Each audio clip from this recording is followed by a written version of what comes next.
Et le trio français qui nous a ramené cette médaille d'argent en concours complet est sur notre plateau. Karim Lagouag, Nicolas Touzin et Stéphane Landois. Bonsoir. Et merci et bravo. Bravo à vous d'abord. Nicolas Touzin, c'était vos 7e Olympiade. Vraiment, parce que vous ne faites pas si vieux que ça. Ah, c'est gentil. Et c'est pas moi le plus vieux de la délégation. Oui, ben voilà, ça y est, tout de suite, on renvoie la balle.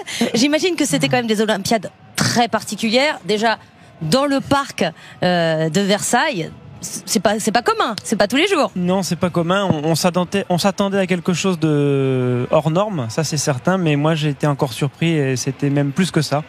Le public était vraiment extraordinaire. L'ambiance qu'il y avait hier sur le cross et aujourd'hui sur le terrain de saut d'obstacles, c'était vraiment une ambiance incroyable et on a été porté et soutenu pendant tout ce concours. Alors Karim Lagouag, vous êtes donc l'aîné et vous avez maintenant toute la panoplie des médailles. Ah oui, j'ai 3 couleurs effectivement, le bronze de Tokyo, l'or de Rio, pas dans ce sens-là, et puis l'argent ici. Alors le concours complet, on dit que c'est un peu le triathlon d'équitation et il faut être en osmose avec son cheval et c'était vraiment votre cas. Et vous le caressiez, vous riez et le public apprécie ça aussi, cette relation avec l'animal. Mon cheval était également un des doyens de la discipline puisqu'il a 17 ans, il est vraiment en pleine forme.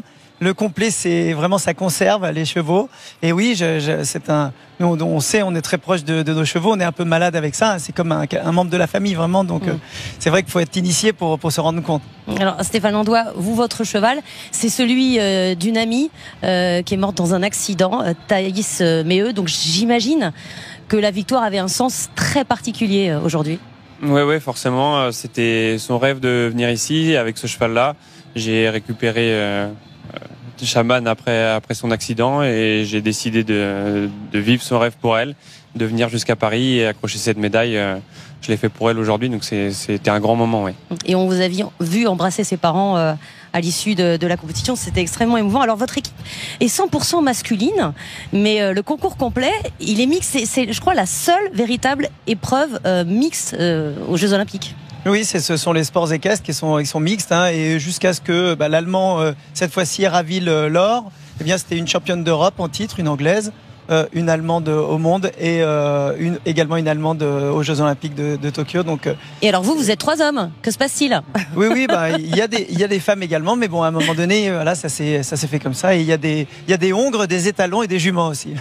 Honnêtement, je reviens dessus, le parc du château de Versailles, c'était un bon terrain, c'était où c'était surtout très très beau. Non, c'était absolument incroyable. Il y a des professionnels français qui font les carrières et qui font tous les sols, qui travaillent depuis 2 ans de manière acharnée. Donc, ils ont malgré tout souffert vraiment des conditions climatiques déplorables. Mais malgré tout, le terrain est très absorbant, il absorbe l'eau très bien. Donc, les chevaux, ça a été super confort. Donc, vraiment, il y avait vraiment du public. Mais là, c'est génial. Et on va en parler parce que c'est vrai que le public répond vraiment présent. Merci à vous d'être venu sur notre plateau. Est-ce que vous avez suivi hier soir la